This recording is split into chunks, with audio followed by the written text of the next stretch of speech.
Just head on position. 1, 2, 3, 4, 5. Microphone check. 1, 2, 3, 4. Microphone check. 1, 2. Microphone check. 1, 2, 3, 4. Head on position. All right. I'm in the bars. Yep. Thank you, Mike. You're good. We good? Further out, I get it. Don't mind them. Over there. Yeah.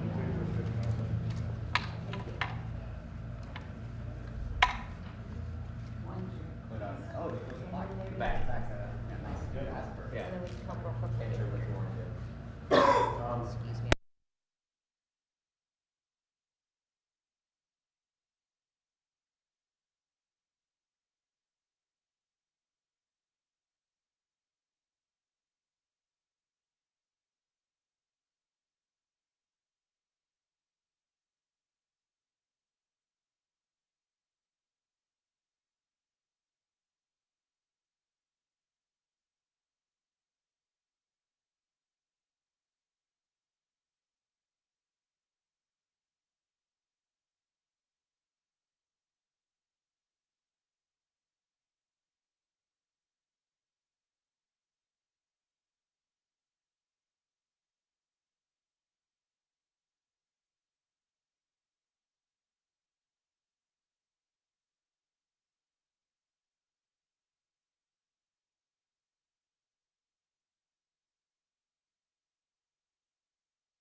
done a fantastic job. He didn't need this. He didn't need it. And we find out government's a little nasty on occasion. Hello, Peter. Yeah, types. Hello, President Trump. Government's a little bit nasty, Peter. You haven't noticed that. You've had a charmed life, right?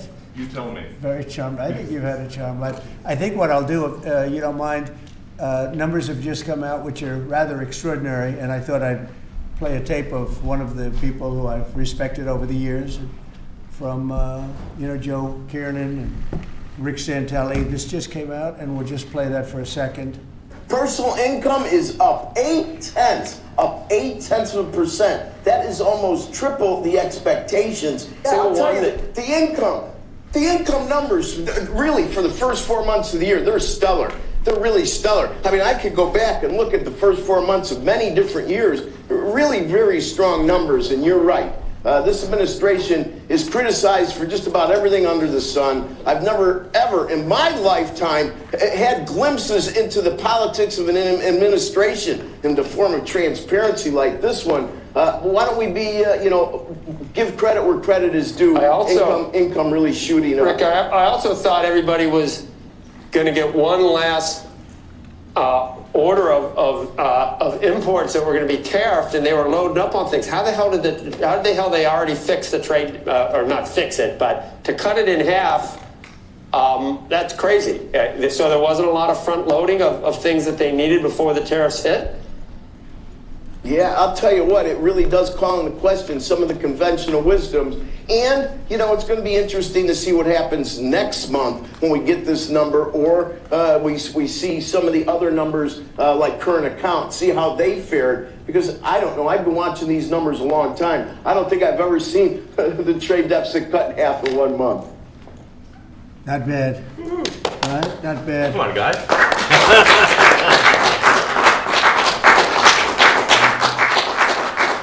I see Howard and Scott are here, so it's great. You guys want to stand over here? You might as well. You're the ones that help produce those numbers, and it'll only get better. The tariffs are so important, and that's why we were so happy with the decision yesterday where the tariffs continue, because without the tariffs, our nation would be imperiled. We would really be imperiled. I think I can say that with great surety, Scott and Howard. And so we were very happy to get that decision, that big decision yesterday. And today it's about a man named Elon, and he's one of the greatest business leaders and innovators the world has ever produced. He stepped forward to put his very great talents into the service of our nation, and we appreciate it. And I just want to say that Elon has worked tirelessly helping lead the most sweeping and consequential government reform program in generations. And the kinds of things that he's found and his people have found. He's brought a group of very smart people in, and they found things that are pretty unbelievable.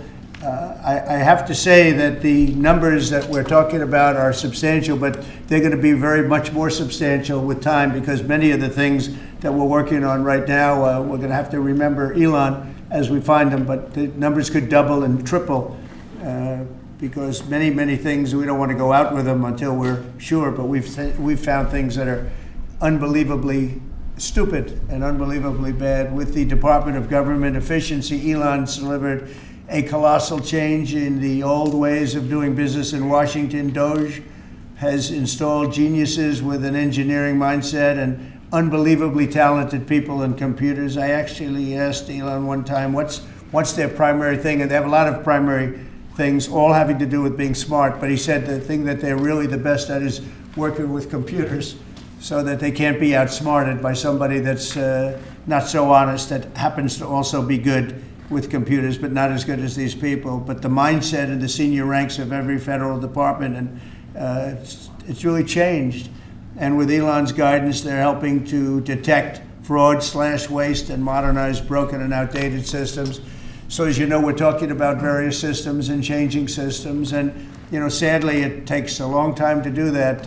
You'll change, let's say, a system at IRS and computerize it properly, where the job can be done in 1/10 the time, but it takes sometimes years to rebuild those systems.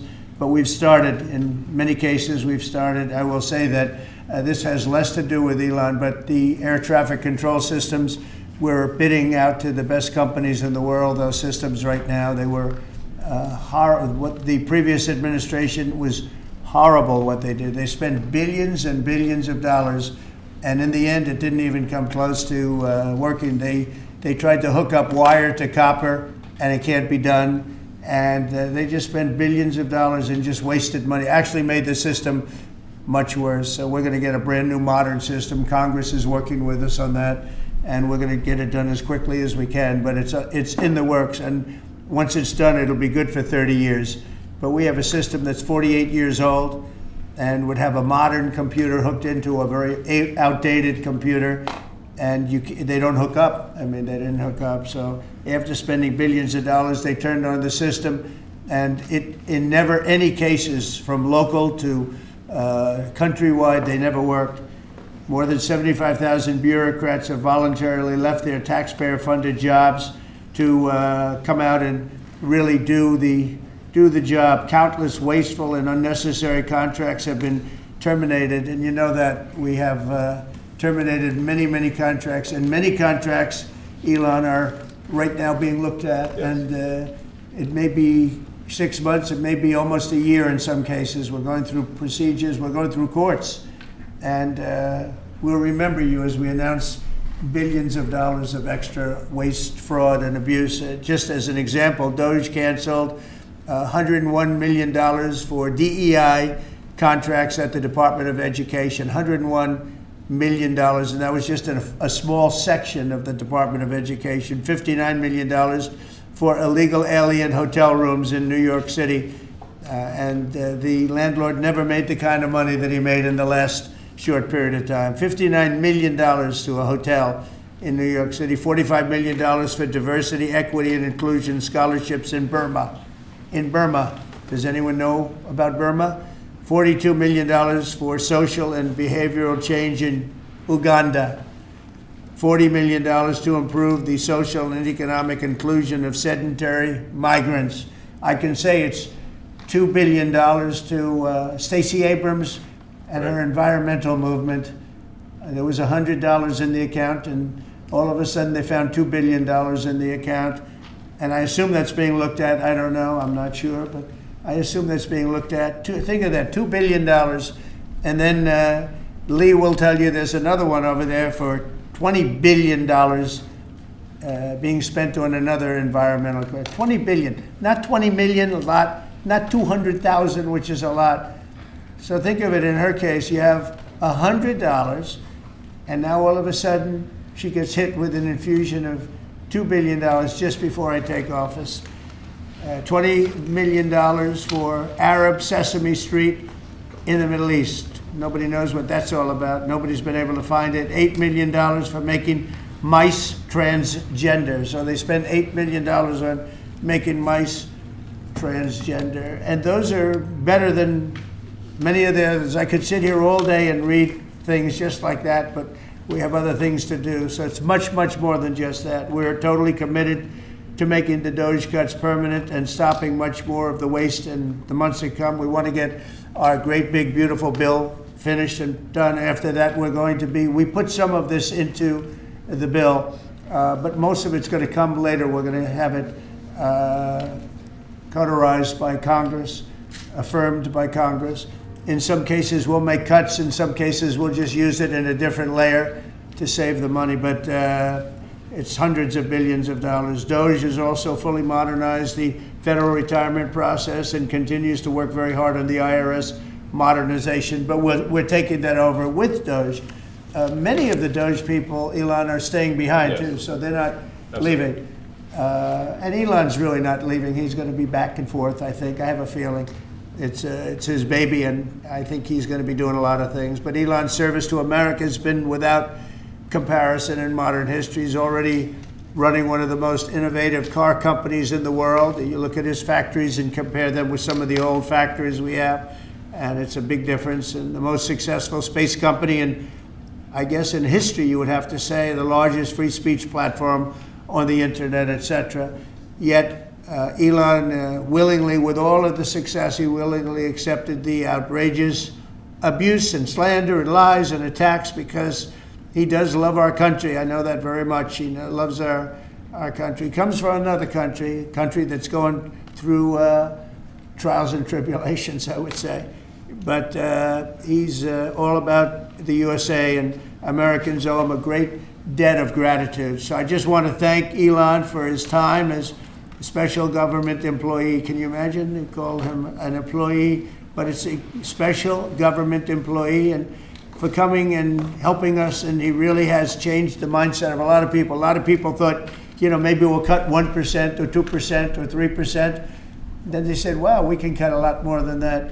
And we're going to do it very surgically. We're going to continue on the march.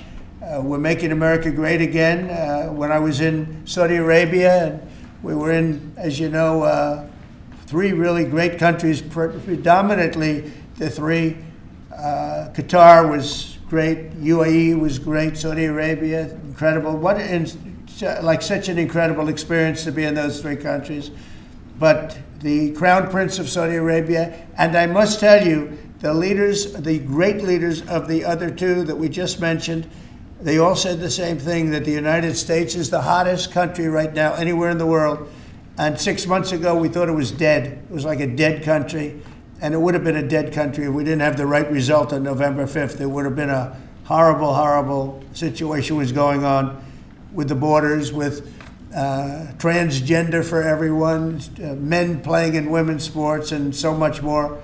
But they were saying the hottest country anywhere in the world. And then I played that little clip because I was one person who's respected, or 2 people, because Joe was in that one too. Joe's a good man. But that was one group of people saying something about the success of what we've done over the last 4 months. They cannot believe it. In the one case, they said they've never seen anything like it as long as they've been doing what they've been doing. They've been doing it for a long time. So I want to thank Elon for helping. And again, the United States right now is the hottest country anywhere in the world. There's no country as hot, and we're doing really well. We came, when I left, we had no wars, we had no problems, we defeated ISIS, we rebuilt our military, and we had no inflation. And when I came back, we had a lot of inflation. We had wars all over the place.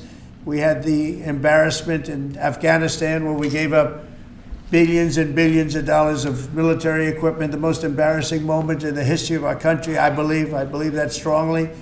We have Russia with Ukraine. We had the attack on Israel in October, the horrible attack, October 7th. Horrible, horrible attack. Nobody's ever seen anything like it. And now we have something where we're really healing a lot of that. We stopped India and Pakistan from fighting. I believe that could have turned out into a nuclear disaster. And I want to thank the leaders of India, the leaders of Pakistan, and I want to thank my people also. We talked trade. And we said we can't trade with people that are shooting at each other and potentially using nuclear weapons. And they're great leaders in those countries, and they understood, and they agreed. And that all stopped, and we're stopping others from fighting also, because ultimately we can fight better than anybody. We have the greatest military in the world. We have the greatest leaders in the world. We put one of them in charge of the Joint Chiefs of Staff, as you know, General Raisin Kane.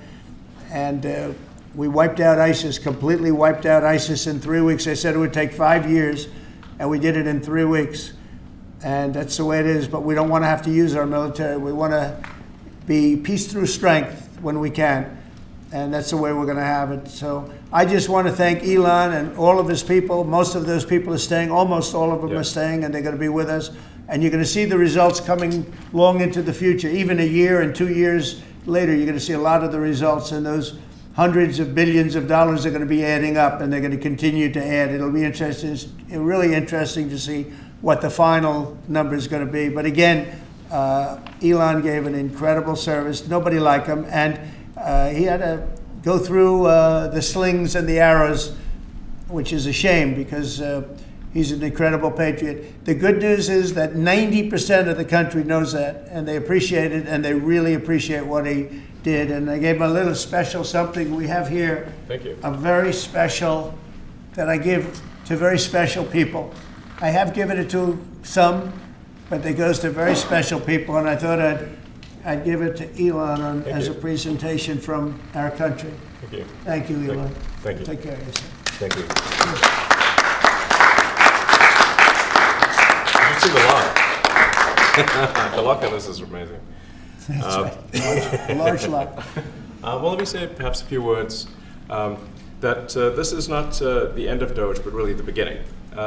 My time as a special government employee necessarily had to end. It was a limited time thing. It's 134 days, I believe, which ends in a few days. So, so that it comes with a time limit.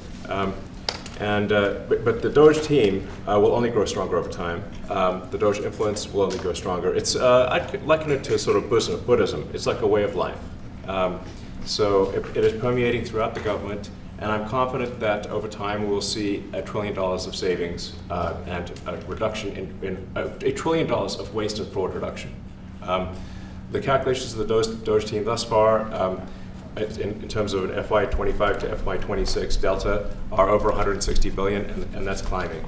We expect that number will probably go over 200 billion soon. So I think the DOGE team is doing an incredible job. They're going to continue doing an incredible job, and I'll continue to be visiting here and be a friend and advisor to the president, and I look forward to times being back in this amazing room. By the way, isn't this incredible? Look at this incredible. It's stunning. I think the way that the Oval Office, how the president has just completely redone the Oval Office. It's beautiful. I love the gold on the ceiling. Thank you. It's pretty nice. Yeah. That's been there a long time. That was plaster. Nobody ever really saw it. They didn't know the eagle was up there, and we highlighted. It's essentially it's a landmark, a great landmark, and that's 24 karat gold, and everybody loved it. And now they all see it when they come in. So it's been good. The Oval Office finally has the majesty that it deserves, thanks to the president. So I look forward to continuing to be a friend and advisor to the president, continuing to support the DOGE team. And we are relentlessly pursuing $8 trillion in waste and fraud reductions, which will benefit the American taxpayer. So that's it, really. Thank you, Mr. President. Thank you. All right. Great job. Thank you. Thank you, President Trump. The president mentioned that you had to deal with all the slings and arrows during your time at DOGE. There's this. Well, some of the people, some of the media organizations in this room were the slingers. Well, so there is a New York Times report today that accuses you of blurring the line between. Is the New York Times, is that the same publication that got a Pulitzer Prize for false reporting on the Russiagate? Is it the same organization? I got to check my Pulitzer. I think counter. it is. It is. I think the judge just ruled against the New York Times for their lies about the Russiagate hoax, and that they might have to give back that Pulitzer Prize. That New York Times. Let's move on. Okay, then Next President question. Trump. I got one for President Trump. So President Trump, Biden aides who used to work here are in talks with Republicans in Congress to go and testify about what they did or didn't do to possibly conceal President Biden's decline. Do you think that Dr. Jill Biden should also have to come in and testify about what she did or didn't do? Well, I hate the concept of it. It's the wife of a man who was going through a lot of problems, and everybody that dealt with him understood that. And I guess it came out during the debate loud and clear. That was the biggest signal of all. They have to do what's right. The country was there was a lot of dishonesty in the election, as you know, 2020. That's been now caught. People understand it. It was a rigged election. And when you go further out, when you see the auto pen, I think the auto pen is going to become one of the great scandals of all time, because you have somebody operating it or a number of people operating. Because I knew Joe Biden. Joe Biden wasn't in favor of opening up borders, letting 21 million people into this from prisons and mental institutions and gang members. He wasn't into that at all.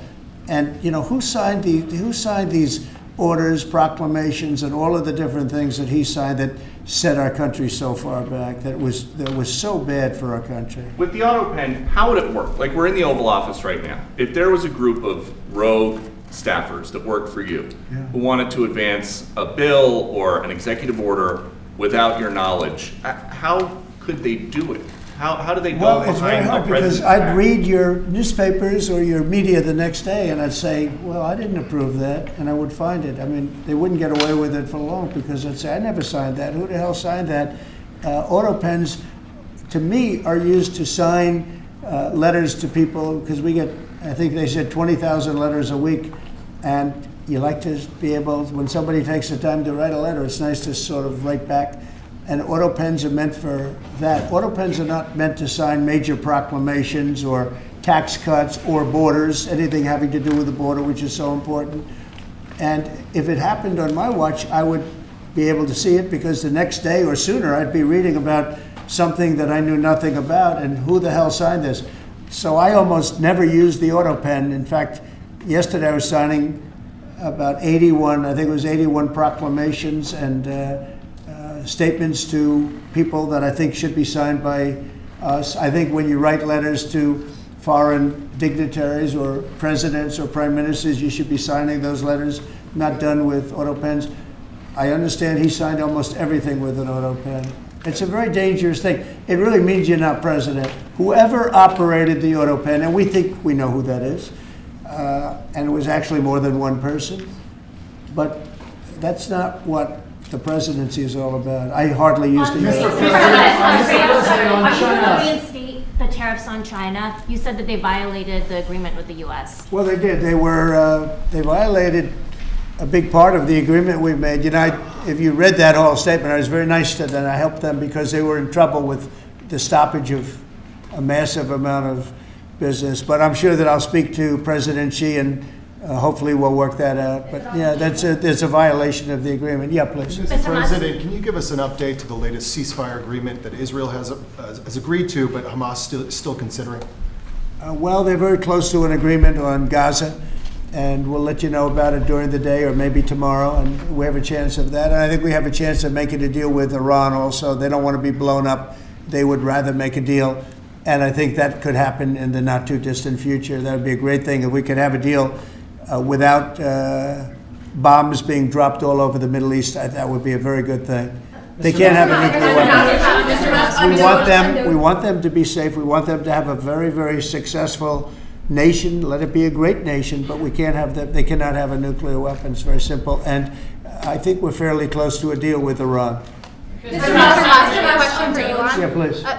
You said just now that you look forward to being a friend and advisor to the president. So do you expect to continue advising the president and DOGE informally, or are you going to sort of shift your focus entirely to your companies? Well, I expect to continue to provide advice whenever the president would like advice. I hope so. I mean, I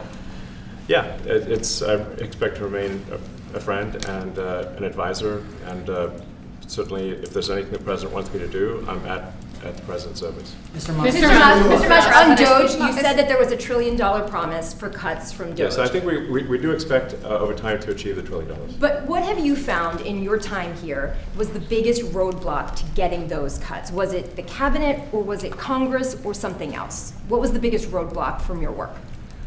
It's mostly just a lot of hard work. It's really not any one person or Congress. It's going through really millions of line items and saying just each one of them makes sense, what does not make sense.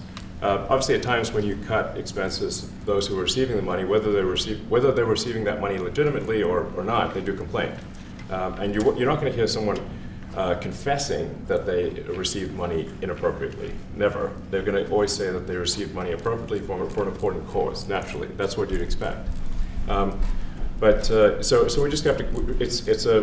It's just a lot of work going through the vast expenses of the federal government and just really asking questions. What's this money for? Are you sure it's actually being used well? Many times we can't even find anyone who defends it. So for a lot of the expenses, there is actually no defender at all. And then we have to just go work through the process of stopping the spending, where there's often literally no defender. Nobody even knows why the money's being spent. It's truly absurd. I mean, we find situations where there are millions of software licenses with 0 people using them. 0. Exactly. This is the quizzical expression. You're like, surely, if there's millions of software licenses, someone should be using them. No, and then we've got to go through the process of saying, okay, look, if no one's using the software, we need to terminate this software license agreement. That's everywhere in the government, by the way. Mr. Musk, what do you think would be easier, colonizing Mars or making the government efficient? It's a tough call, but I think colonizing Mars and making life multi-planetary is harder. And as I said, we do expect to achieve over time the $1 trillion of savings. We can't do it in like a few months, but if you say by I think the official end of DOGE, which the president may choose to extend, is the middle of next year. Say by the middle of next year, with the support of the president and Congress, could we achieve $1 trillion of savings? I think so. We're on track to do so. Do you have faith that Congress is going to? Mr. Musk,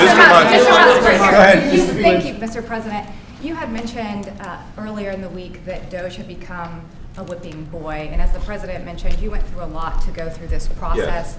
Was it worth it for you, and what would you change? Yes, so what we found was happening was that if there were any cuts anywhere, then people would assume that was done by DOGE. And so we became like essentially the DOGE boogeyman, where if so any cut anywhere would be ascribed to DOGE. A friend of mine's daughter, who's at law school at Georgetown, thought that DOGE had cut the Senate, internships the legal internships for the Senate, and we have nothing to do with that. So if they have been cut, it's not to do with us, just as an example. So, it just became a bit ridiculous where any cut anywhere was somehow DOGE, and including things that made no sense, and we would agree made no sense. There are many things that occur in the government because it's the banal evil of bureaucracy. It's sort of the frankly largely uncaring nature of bureaucracy.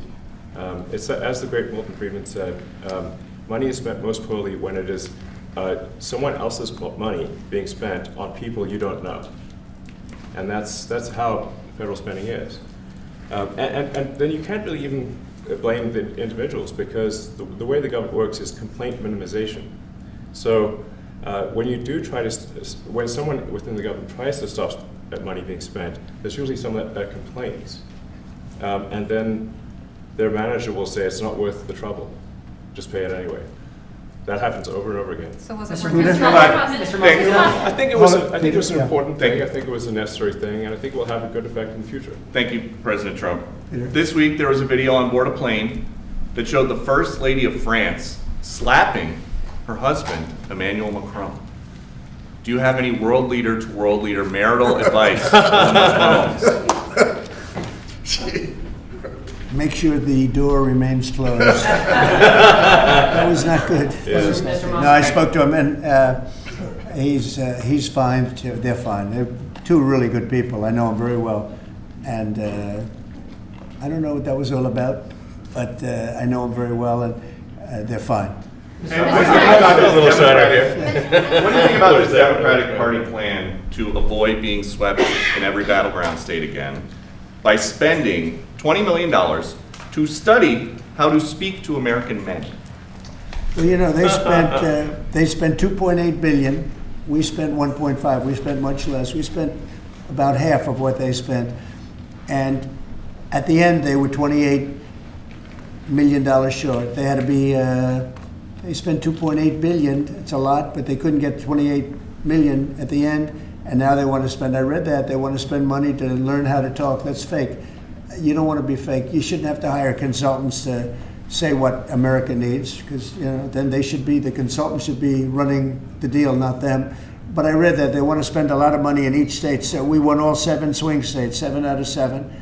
We won a lot more than that. We won the popular vote. We won everything, and they want to spend money to find out what they did wrong.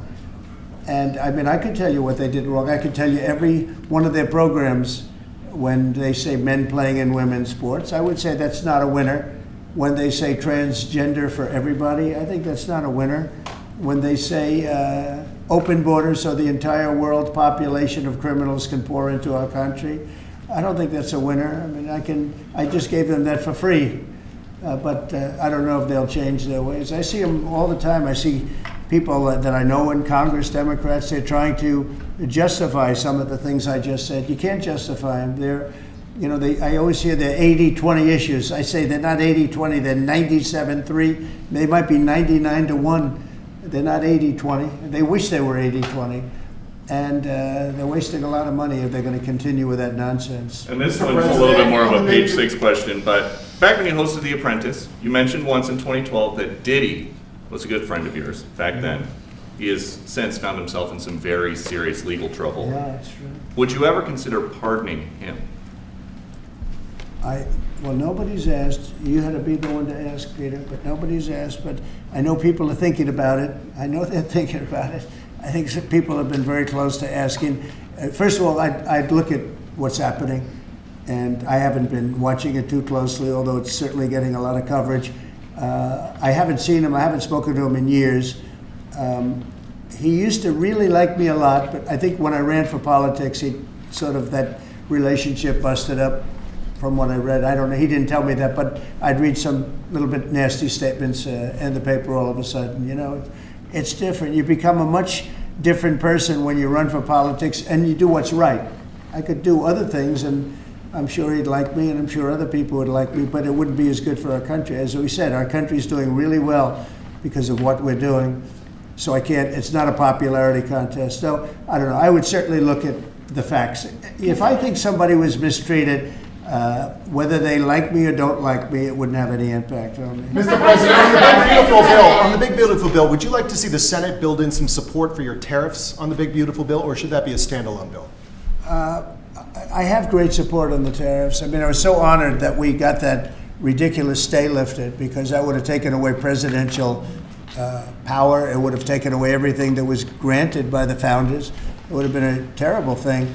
And it would have, most importantly, left us vulnerable. We have a lot of countries that use tariffs on us and use them viciously. And if we didn't have the power to use tariffs on them, and instantly, not when you go back to Congress and try and get hundreds of people to agree on something, that would take months to get just one simple proclamation.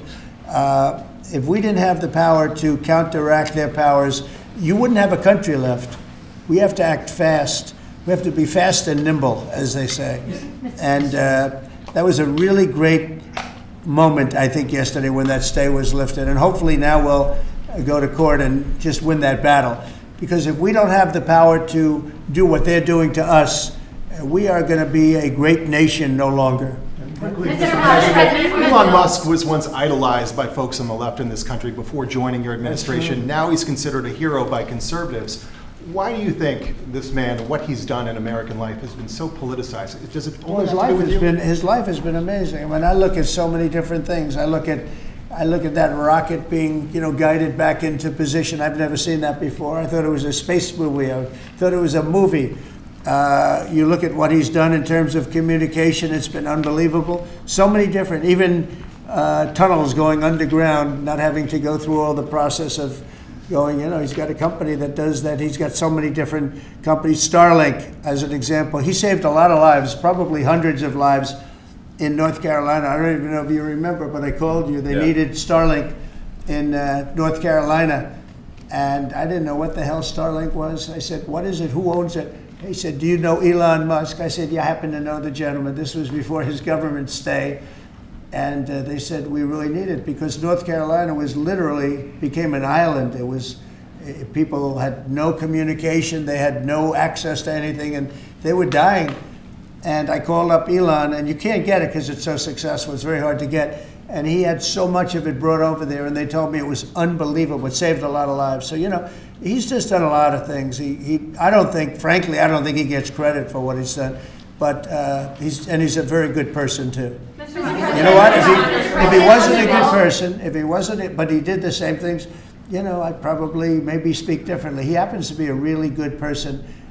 who loves the country. Mr. President, on the one big, beautiful bill, you had indicated this week that there were some things you didn't like about what had passed in the House.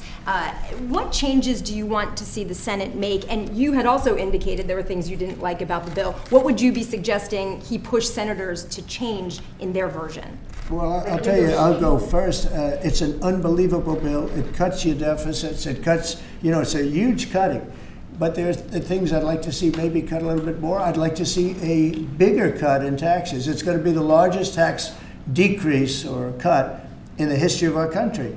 I'd like to see it get down to an even lower number. I was shooting for a slightly lower number. I would have liked to have done that. But with all of that being said, when you look at the tax cut and the fact that the original tax cut, which made us so successful, we had the most successful 4 years in the history of our country, the economy, and this is going to be even better. And you see that by the reports that came out just yesterday or tonight. I guess they were released this morning at 8 o'clock. You see the kind of numbers where somebody that's a pro is like, whoa, I haven't seen numbers like this since I've been doing this. These are human emotions of professionals that have never seen numbers like, and we've just started. The bill is a great bill. It's going to be jiggered around a little bit. It's going to be negotiated with the Senate, with the House. But the end result is it extends the Trump tax cuts. If it doesn't get approved, you'll have a 68% tax increase. You're going to go up 68%. That's a number that nobody's ever heard of before. You'll have a massive tax increase. If it does get approved, you'll have a large tax cut, the largest we've ever had. When you add the past tax cuts that we got you, the Trump tax, they call them the Trump tax cuts. It's an amazing bill. It does amazing things. With all of that, it's going to be adjusted a little bit over the next coming weeks, and I think it's going to be passed. The Republicans want to pass it. With all of the great things it does, including an extension of debt, it's the extension. We have to extend the debt. If we don't extend debt, we're in default.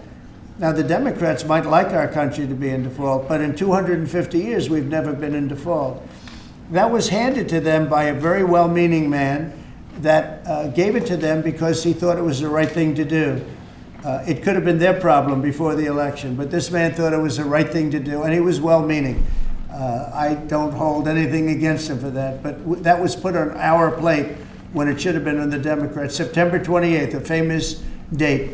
It should have been taken care of by the Democrats, but this person, a man of power, gave it to us so that in June that comes due. Well, we have to take care of that because if we don't take care of it, we have a country in default, and we don't ever want to have a country in default. I'll tell you, a certain senator, Elizabeth Warren, said that she would never, ever allow a default on our debt. She would never let it happen, and she would like to get rid of the debt ceiling, what's called the debt ceiling. I call it the debt extension because we really need an extension, that she'd like to see that gotten rid of. And there are many people that agree. Many Democrats agree with that. But we gave that through, and I don't want to say an error. He did it well-meaning. They gave that to us. It was a Democrat problem just before the election. Would have had a huge impact on the election. And to our benefit, we won anyway, but to our benefit. But felt that really for the good of the country, we should extend that. But Elizabeth Warren and various other people would like to see that. Her whole career, she wanted to see it terminated, gotten rid of, not being voted on every 5 years or 10 years. And the reason was because it's so catastrophic for our country. And I always agreed with her. That was one thing I agreed with her on. Now, I haven't spoken to her, but I would say that if you asked her that question now, she'd say, no, it's their problem. But it's a very unfortunate situation. It's a very unfair situation. And she happened to be right on that. It should be gotten rid of, or it should simply be extended. But that's one of the things that gets taken care of in this bill. That automatically gets extended for a 4-year period, and it should be. But I agree with Elizabeth Warren on that. I think you should get rid of it. It's too catastrophic. Mr. Yeah, please, go ahead. What message do you like to send to international students are they still welcomed to study in the United States? And one question for Mr. Musk. The students, well, we want to have great students here. We just don't want students that are causing trouble. We want to have students. I want to have foreign students. I think Harvard, it's close to 31%. That's a lot. Our country's given $5 billion plus to Harvard over a short period of time. Nobody knew that. We found that out. I wouldn't say that was a DOGE thing, but we found that out over a period of time. That was sort of a Trump thing. We ended up in litigation for other reasons because they're very anti-Semitic. And in finding out and in going through the books, we found out that the country gave them $5 billion plus, much more than that actually. And we're having it out with them, and let's see what happens. I think we have a very good, well, it's a very sad case. It's a case we win. We can't lose that case because we have the right to make grants. We're not going to make any grants like that. But I don't think Harvard's been acting very nicely. I think Columbia wants to get to the bottom of the problem. They've acted very well. And there are other institutions, too, that are acting, but Harvard's trying to be a big shot. And all that happens is every 3 days we find another $100 million that was given. 2 days ago, we found $200 million more. The money's given to them like gravy. I'd like to see the money go to trade schools, where people learn how to fix motors and engines, where people learn how to build rocket ships, because somebody has to build those rocket ships. Yeah. And I'd like to see trade schools set up, because you could take $5 billion plus hundreds of billions more, which is what's spent, and you could have the greatest trade school system anywhere in the world. And that's what we need to build his rockets and robots and things that he's doing, and to build lots of other things. And I went to school with people. In some cases, they weren't good students, but they could fix the engine of a car better than anybody I've ever seen. They could take it apart blindfolded. They had an ability at that. And they did very well. They made a lot of money. It's a very skilled job. It's great. But I'd like to see a lot of money going into trade schools. I've always felt that. And we probably found our pot of gold, and that's what's been wasted at places like Harvard. And the money's been wasted. Yeah, please. Yeah, well, I wanted to ask quickly, Mr. Musk, is your eye okay? What happened to your eye? I noticed there's a bruise there. Well, it wasn't. I wasn't anywhere near France, so. But. What does that mean?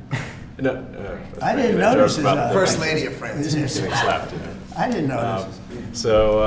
Yeah, no, I was just horsing around with Lil X, and I said, "Go ahead, punch me in the face," and he did. Turns out, even a 5-year-old punching you in the face actually does. That was X that did? Yeah. X could do it. If you knew X, I saw his mom right now.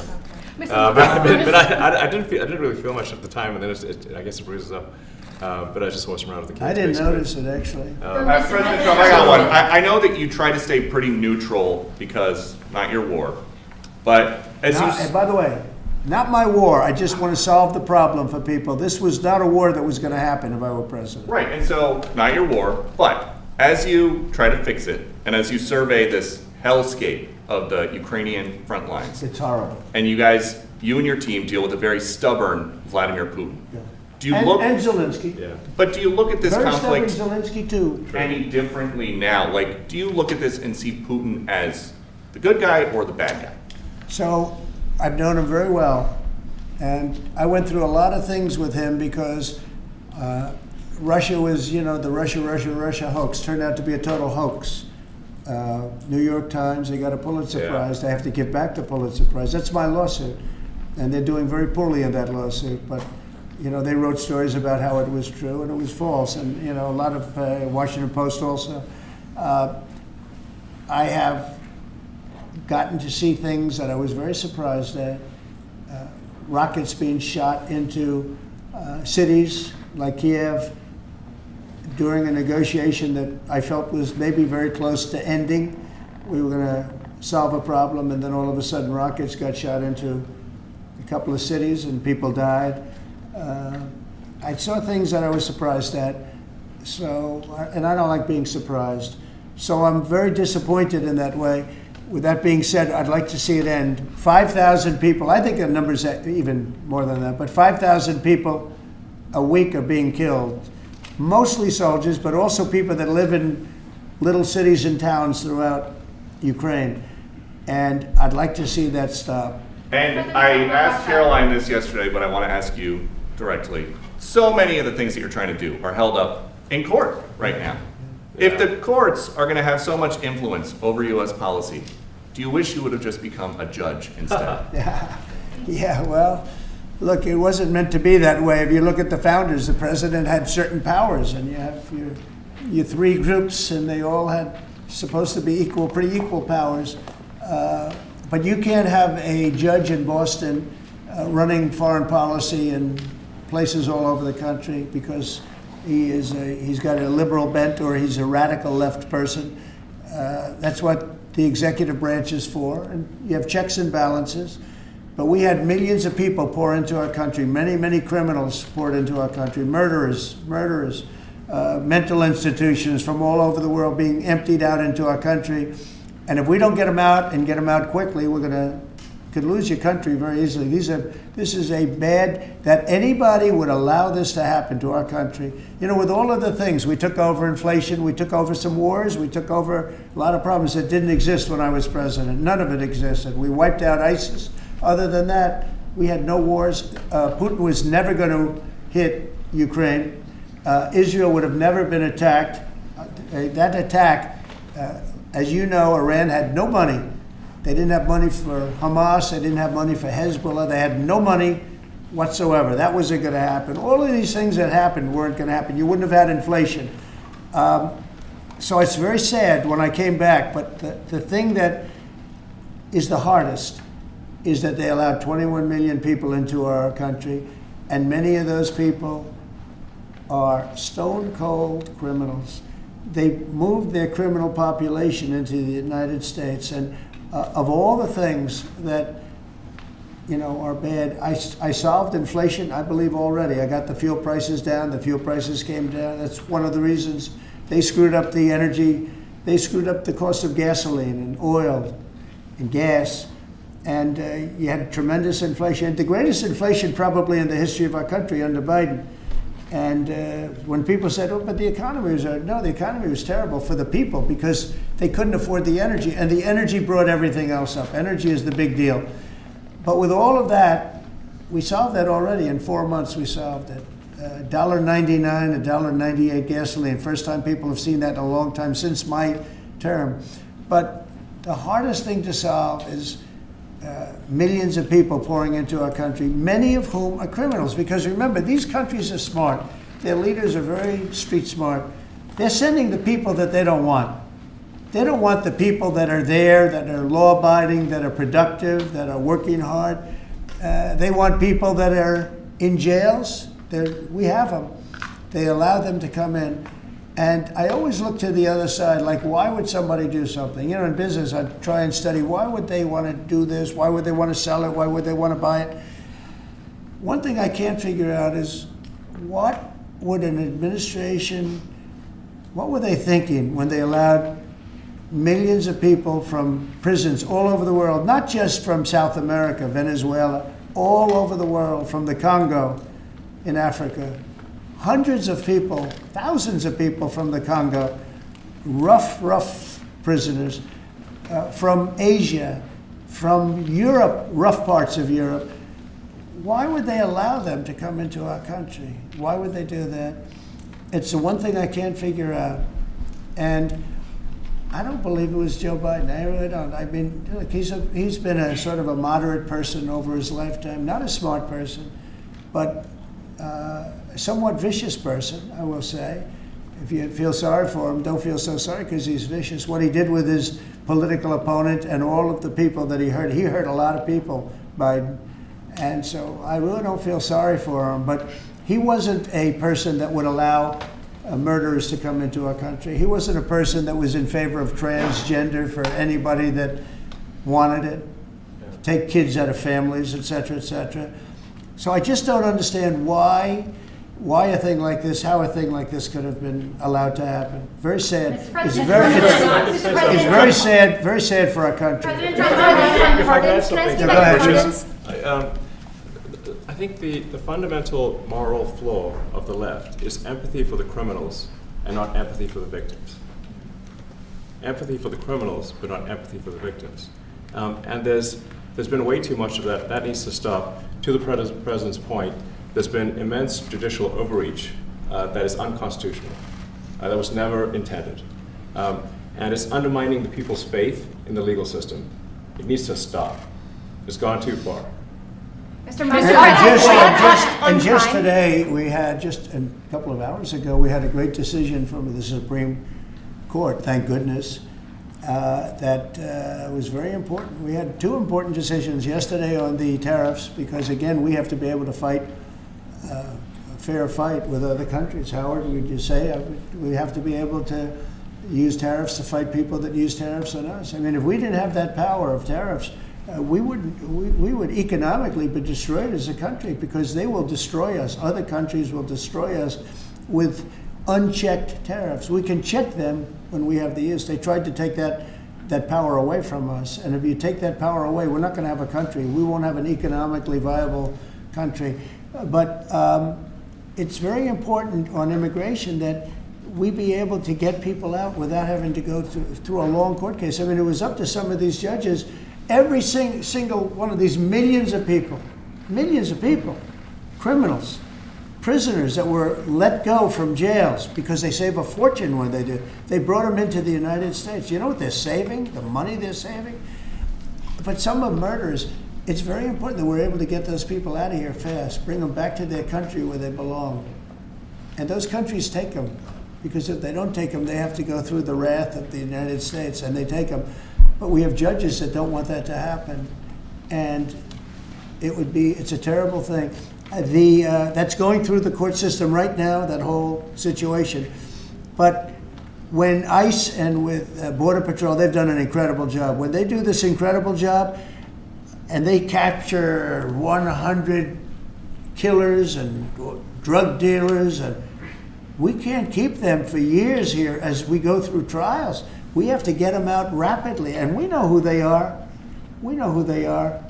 And we're very careful about who they are, but we have to get them out rapidly, or again, we're not going to have a country. Okay? Maybe one or two more. Go ahead. Are you concerned that tariff may also affect companies like Tesla, which has parts manufactured abroad? And this is also to you, Mr. Musk. Well, he's going to end up building his whole car here. I mean, I thought he built his whole car. Pretty much he does. He's got incredible factories, and like I looked at one in Texas. It's unbelievable. No, all of the manufacturers will build their parts here too. I mean, it used to bother me. They make a part in Canada, a part in Mexico, a part in Europe, and it's sent all over the place, and nobody knew what the hell was happening. I think it's ridiculous. You build a car, make it in America, and I gave them a little leeway on that. Gave them some leeway. But over the next year, they've got to have the whole thing built in America. That's what we want. We want America to buy American-built cars. Thank you very much, everybody. Thank you, Chris. Thanks, guys. Thank you, guys. How was your meeting with Jerome Powell? Thanks, guys. Good meeting. Thank you, guys. It was a good meeting. Are you considering? Thanks, guys. Keep going. Thank you. Thanks, guys. Let's go straight out here. Thank you. Thanks, guys. We can come back for the chords. Ray, you want me to take the...